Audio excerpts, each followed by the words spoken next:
ஜன்னலின் வழி வந்து விழுந்தது மின்னலின் ஒளி.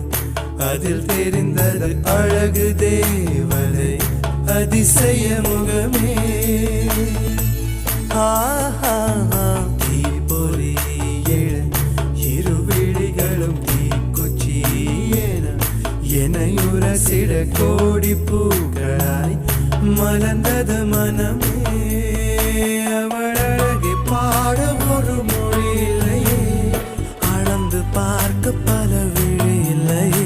என இருந்த போதும் அவள் எனதில்லையே, மறந்து போய் என் மனமே. வெண்மதி வெண்மதி என்னில்